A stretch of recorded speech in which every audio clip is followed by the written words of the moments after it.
After years of turmoil in the island nation, National People's Power leader Anura Kumara Dissanayake was sworn in as the 9th executive president of Sri Lanka on Monday. In his inaugural address, Leftist Alliance leader Dissanayake assured his dedication to uphold and strengthen democracy, acknowledging the challenges that lie before his government. Details in our next report. Marxist-leaning politician Anura Kumara Dissanayake took oath as Sri Lanka's president, a day after he won a comprehensive victory in a closely contested election. These elections knocked out the incumbent president Ranil Wickremesinghe and opposition leader Sajith Premadasa.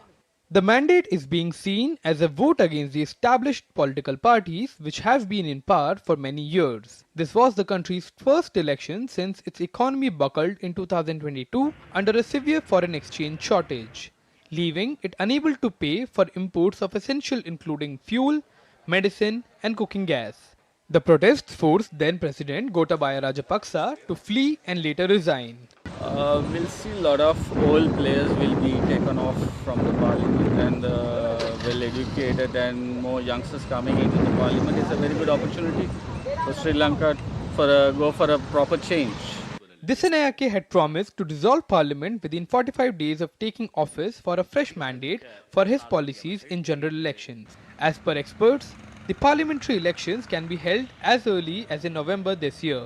His party, Janataka Vimukti Peramuna, has only 3 parliamentarians in the 225-member house, which would make it difficult to run the government. On the other hand, as the new government takes shape, people would be looking forward to fulfillment of various promises made by the new president. Voters, particularly the youth, were drawn to his promises of cleaning up the country's politics and easing the economic burden on the populace. We have a deep understanding that we have got a challenging country. Our politics must be cleaner than this. There is a need for a political culture that people expect. We will commit ourselves to that.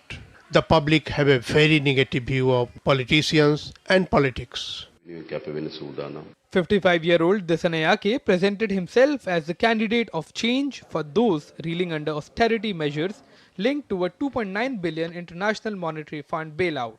What needs to be seen is that if the new government relaxes austerity measures to ease the troubles for the poor.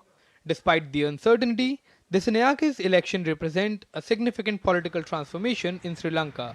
His ability to navigate economic reform and fulfill his promises will define whether his political shift becomes a long-lasting change or a brief departure from the norm. Ahmed Muin Farooqi's report for DD India.